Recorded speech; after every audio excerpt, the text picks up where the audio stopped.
Naturalmente que cuando uno enfrenta a un paciente en shock, quisiera uno saber muchas cosas, siempre nos lo han dicho, desde hace... Los libros de fisiología son de comienzo del siglo XX, y todo eso está escrito ahí. Quisiéramos saber cómo se comporta el gasto cardíaco del paciente y con estas variables que influyen en el gasto cardíaco, cómo realmente se comportan y si pudieran darnos la información que necesitamos para tomar decisiones. No es tan fácil en la práctica clínica. Los que pudieron hacer los experimentos iniciales, este hombre, imagínense, en el siglo XIX, generó lo que hoy es realmente el estándar, pero que en la práctica es imposible. O sea, desarrollar esto en la práctica no es posible. Ni tampoco esta variante de medición del gasto cardíaco por termodilución. Tampoco quedó en el tiempo algo que en mi época de residente y de especialista y de joven principiante en anestesia cardíaca, utilizamos a diario y abusamos de él, y se abusó en el mundo occidental sobre todo, pues tampoco prevaleció en el tiempo. Y entonces queremos tal vez que haya cosas que sean realmente fáciles para un anestesiólogo diario enfrentado a un paciente corriente, no en una sala de cardiovascular, porque yo que tuve la fortuna de poder trabajar un buen tiempo en eso, me convenzo que son más difíciles los pacientes fuera de la sala cardiovascular. Allí están absolutamente controlados, si hay extracorpórea más fácil, o sea, parece muy difícil, pero a la larga no es. Indudablemente el anestesiólogo cardiovascular hoy en día desarrolla una cantidad de experticias que no son propias del anestesiólogo corriente. Ya Iván, que va a venir seguramente mañana, otro de nuestros alumnos, es un experto mundial en ecocardiografía transesofágica. O sea, la desarrollamos además por sustracción de materia, porque los cardiólogos se aburrieron de esperar en la sala de cirugía a que pasara la extracorpórea, entonces dijeron, no, ¿sabe qué? Háganlo ustedes. Entonces aprendimos, nos dieron la oportunidad. Entonces uno que quisiera de un monitoreo de gasto cardíaco, eso que ven ustedes ahí, que uno pudiera identificar realmente la situación hemodinámica que vive el paciente, que pudiera uno tener argumentos para escoger una buena terapia y sobre todo poderla medir y ver los resultados. Quisiera uno, como dijimos al comienzo, conocer todas esas variables que son tan bonitas en la fisiología, hay simuladores, muchas cosas hoy, y uno esperaría que un método que sea de uso diario para nosotros enfrentados a un paciente no cardíaco o no en una sala cardiovascular tuvieran esas características, que los resultados fueran realmente relevantes, seguros, que sea un equipo seguro, mínimamente invasivo, como nos piden en la pregunta, que no dependa del operador. La ecocardiografía, por ejemplo, depende completamente del operador. Hay que aprender a reconocer unas imágenes y si uno no las tiene en la memoria, pues no lo logra. Que sea fácil de utilizar, que no sea tan costoso, porque con respeto al doctor, me imagino el ECMO es una tecnología supremamente costosa, lo comentábamos con Álvaro, no es de fácil aplicación en nuestros medios. Que las medidas sean precisas y además que eso sea reproducible. Entonces uno debería escoger un sistema que haga eso, que uno le apunte al cuadrito de allá arriba, donde el elemento que mida sea preciso, es decir, que la medición pueda ser reproducida fácilmente y además que sea exacto, es decir, que se acerque a lo cierto. Y ahí empieza el problema, porque realmente son muchas las variables que influyen para interpretar una medida de gasto cardíaco, una medida de hemodinámica, sobre todo en un paciente comprometido. Entonces aparece ese escenario, donde el shock se puede enfrentar desde el punto de vista de monitoreo de todas esas maneras. Han desarrollado cantidad de aparatos, tecnologías de todo tipo, pero nos pidieron que nos centremos en los no invasivos, pensando que ese puede ser el futuro. Dejemos atrás los medianamente invasivos y los definitivamente invasivos y concentrémonos un poquito en esto, a ver si esa fuera la respuesta al asunto. Entonces, desde los años 90, alguien pensó que si se midiera los cambios de corriente que se suceden en el tórax cuando se aplica un estímulo, pudieran a uno darle una idea del gasto cardíaco. Entonces apareció eso, la bioimpedancia, tuvimos la oportunidad de usarlo y de manera empírica, pues no era tan claro eso, pero vamos a ver qué pasó con eso en el tiempo. Lo que pretendía eso era, a través de unos algoritmos, generar una medición del gasto cardíaco. Aparecen después aparatos como estos, hay muchísimos, que intentan medir las variaciones del pulso y con una serie de software, integración, etcétera, tratar igualmente de establecer el gasto cardíaco del paciente y de ahí, por los cálculos que ustedes conocen, pues poder establecer las demás variables. Han aparecido muchos, combinan diferentes mecanismos, o sea, todos los juguetes que ustedes quieran han aparecido, todos intentando hacer lo mismo.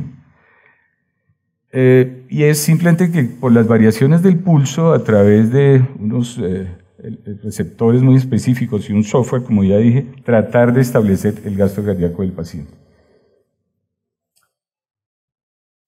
La bioimpedancia cambió después a esto, que es más reciente, que creo que ustedes en el hospital la utilizan. Y simplemente lo que se hizo fue sofisticar el sistema y tratar de establecer, sobre todo de manera temprana, la aproximación hemodinámica a un paciente. Es una técnica nada más, ahí está. Lo mismo, unos cambios de corriente, unos algoritmos, mucha electrónica, mucha tecnología tratando de establecerlo. Las mediciones de variación de corriente se pueden hacer también en el esófago, entonces se inventaron estos aparatos. Uno encuentra en la literatura todo lo que quieran respecto a cada uno, muchísimos. También utilizando el principio de Fick, tratar de medir a través del CO2 expirado, de alguna manera, el gasto cardíaco, entonces aparecen estos aparatos, variación del principio de Fick. Si uno mide las variaciones del pulso en algún lugar del tórax, podría también tratar de establecerlo, o sea, toda clase de medidas. Si inyecta litio, en este caso, es el LiDCO, que se mencionó de pronto esta mañana, puede también intentar hacerlo. Hasta aquí podría uno decir que se puede escribir un libro con eso, o sea, cada aparato de estos tiene una descripción, tiene 100, 200 artículos que hablan de las bondades, de las limitaciones, y en realidad yo no creo que en este auditorio haya nadie que haya utilizado más de uno, a duras penas.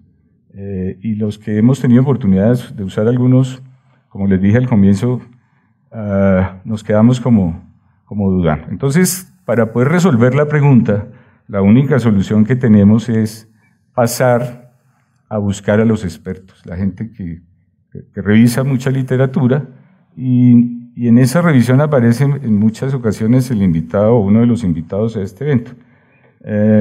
Entonces ellos hacen un consenso, hace unos 8 años, 7 años, de 16 expertos en que tratan de establecer eso. Y dicen, no, indudablemente un equipo que nos dé esa información tiene que cumplir una serie de parámetros muy establecidos, pero en realidad eso no existe. Así de claro. Realmente hay que buscar más que equipos para medir, equipos que se acomoden a la situación del paciente. Y el médico tiene realmente es que conocer la tecnología, conocer las limitaciones, y no hay equipos pues, que le den a usted la definitiva. Tiene que ser a través de su interpretación, probablemente con esas mediciones y con la observación clínica que usted pueda tomar alguna decisión, pero no hay un aparato único. Este señor que después publica un libro, que creo que es el que siguen nuestros residentes, dice lo mismo, en esencia dice lo mismo. No, hay una gran cantidad de aparatos en el mercado, pero en realidad no hay ninguno que le pueda dar a usted la guía perfecta para hacerlo. Igual han medido específicamente las variaciones del pulso, la bioimpedancia, la bioreactancia, y tampoco encuentran que eso, como lo dije al comienzo, contundentemente le da a usted la información. Y lo siguen a través de la literatura mencionando muchos. Para el año 2014, el invitado central de este evento, junto con otros expertos, desarrollan una guía que es el consenso para el manejo del shock, consenso europeo. Es interesante leerla, tiene realmente, como dice ahí, 44 recomendaciones, pero tal vez las más importantes son 2 o 3. La primera es que ellos no recomiendan la medición de gasto en la fase inicial del shock. O sea, nadie dice, usted para un paciente que llega en shock, necesariamente hay que medirle algo para tomar una determinación. Usted hace un abordaje a través de un algoritmo. Yo le digo a nuestros jóvenes compañeros hoy en día que cuando éramos residentes nos molestaba mucho que el cardiólogo en las recomendaciones preoperatoria y dijera, dele oxígeno y no le deje bajar la presión. Realmente eso es lo que hay que hacer, no le deje bajar la presión. En esa época eso nos angustiaba mucho, pero realmente los algoritmos todos dicen, dele líquidos y un vasopresor inicial. Si el paciente responde a eso, no le mida nada más, siga, porque no está tan claro que lo que vaya a hacer usted le va a cambiar al paciente. Esas medidas de gasto cardíaco para evaluar la respuesta a fluidos inotrópicos en los pacientes se deben usar cuando lo inicial no responde. Es decir, si usted ante un paciente no tiene respuestas, de pronto puede empezar a pensar en algo. Obviamente le dan valor a lo que en general los europeos utilizan hoy. Ellos son mucho, o han sido a través del tiempo, mucho menos invasivos que los americanos, y es el eco y el Doppler transesofágico. Para nosotros todavía es una tecnología, entiendo, costosa. No sé en qué lugares exactamente existe, nosotros no la tenemos. Ellos dicen, sí, sería ideal que usted utilice métodos menos invasivos en lugar de invasivos, pero primero cerciórese de que lo que usted va a usar realmente tenga validez, porque a veces nos casamos con algún elemento por X o Y razones y sin interpretarlo adecuadamente ni conocer sus limitaciones creemos que esa es la solución. Sería ideal que ese nos sirviera. Siguen diciendo lo mismo todos, es decir, hay pocos datos en general que muestren que la mayoría de esos dispositivos no invasivos son realmente una guía confiable para manejar un paciente en shock. No es tan sencillo. Se las puse cronológicamente, si ustedes se han dado cuenta las fechas van aumentando y desde cuando empezaron a evaluar los primeros en los años 2000, en realidad las conclusiones de todos son las mismas. Diferentes grupos, diferentes autores, algunos muy conocidos, otros menos conocidos, pero en realidad ninguno ha encontrado que eso sea absolutamente un determinante. La termodilución sigue siendo el estándar, sin duda, y es lo que todos recomiendan. Si usted tiene un paciente definitivamente muy crítico, haga algo con termodilución si quiere saber el gasto cardíaco. Recuerden que la termodilución comparado con el FIC se correlaciona por ahí en un 70%. Y si usted le aplica algunos de estos otros dispositivos, va a ver que prácticamente ninguno tiene una buena correlación, que ninguno es exacto, que ninguno es preciso. Luego vuelve otra vez la razón fundamental de que ningún aparato de esos no invasivos es capaz de darle la información que usted espera. Entonces, hay gentes que han generado este escenario en el que usted probablemente va invadiendo al paciente de acuerdo a lo que quiera saber, porque los primeros, los que aparecen aquí a la izquierda de ustedes, pues son los menos invasivos, se comportan aceptablemente en los pacientes sanos, sometidos a alguna injuria, un trauma, una cirugía grande, pero en los pacientes enfermitos desafortunadamente ya no se correlacionan. Y probablemente a medida que la complejidad del paciente progresa desde la admisión en urgencias, la sala de cirugía y la UCI, probablemente usted tendría que pasar algún método que tenga más confiabilidad, finalmente la termodilución. Ese es el escenario, no hay otro, es lo que todos los autores han encontrado definitivamente.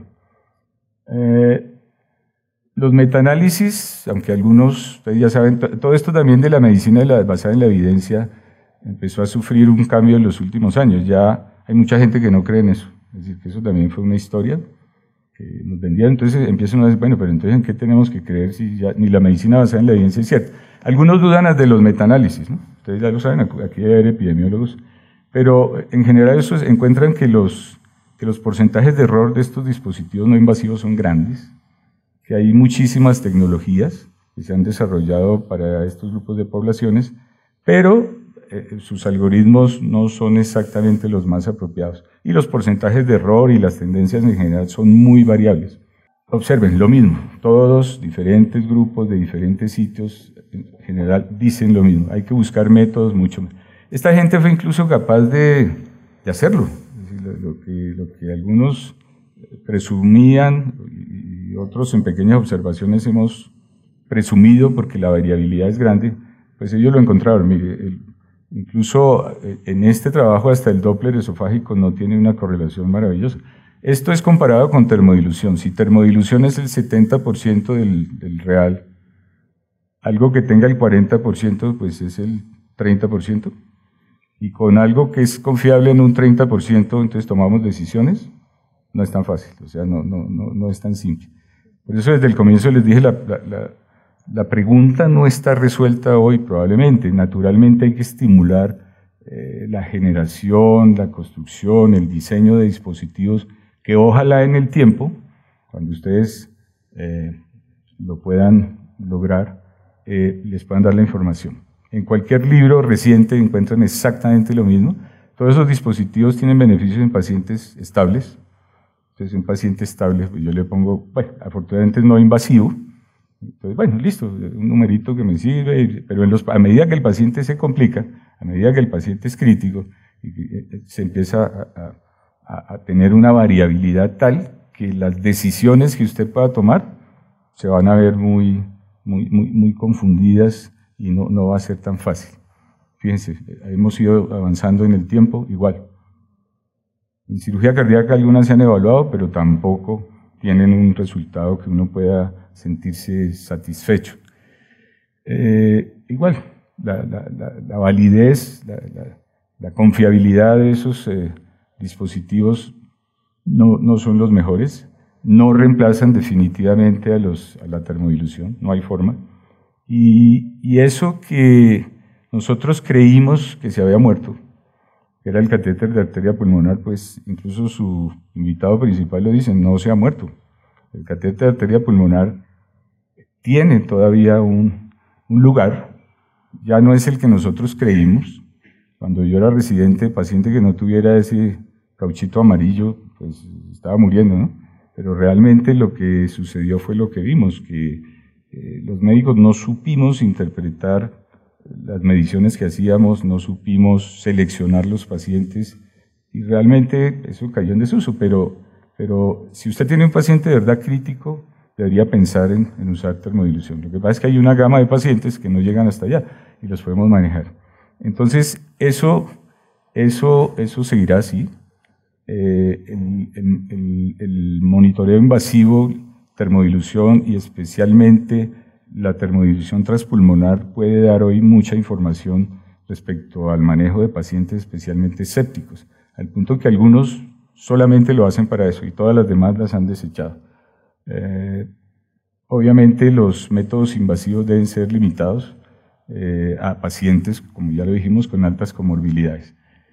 Esta imagen quise colocarla ahí porque a pesar de que el catéter lo dejamos de usar, pero muchos sugieren que tenemos que pensar en utilizarlo en los pacientes muy enfermos. Es importante, de pronto algunos no conocían a los personajes. Y hay un personaje que, como en muchos de estos artículos, se queda por fuera, y fue el tercero, que fue ese señor, James Forrester, porque él fue el que nos enseñó esos cuadritos que muchos de ustedes utilizaron acá, y era fundamentalmente tratar de interpretar la medida, no simplemente lo que hacíamos en ese momento, y era que si el paciente tenía 12 de cuña, era que le faltaban líquidos, y si tenía 18, era que le sobraban. No, este señor dijo, no, ¿sabe qué? Y él fue el que hizo todo el desarrollo, los otros dos fueron la vedette, y el catéter se conoce como Swan, Gans, pero Forrester se quedó por fuera. Yo siempre lo presento porque esa historia me pareció fascinante, este es el artículo original.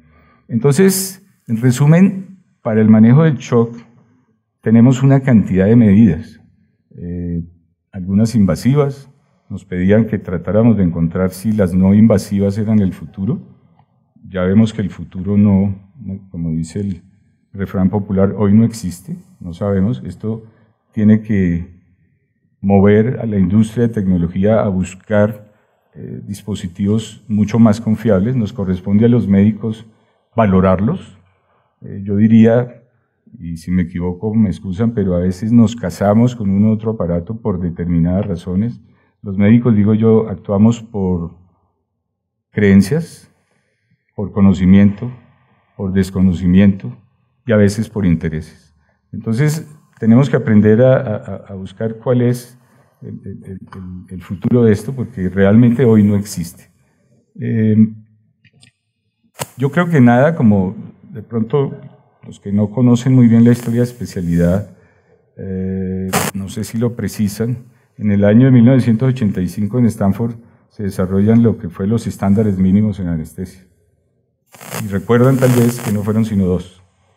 Y uno era un anestesiólogo presente en la sala de cirugía, atento a su paciente, tratando de entender la fisiología, y obviamente algunas cosas que le permitan medir. En ese momento eran muy pocas, pero esa premisa fundamental de tener un anestesiólogo atento, conocedor de la fisiología, de la farmacología, o sea, en resumen, un médico en la sala de cirugía y no simplemente lo que fue la especialidad que, como ustedes saben, viene de enfermeras, es lo que ha permitido que la morbilidad y la mortalidad quirúrgica, además del desarrollo propio de los cirujanos, de la tecnología, hoy tenemos afortunadamente procedimientos mucho menos invasivos.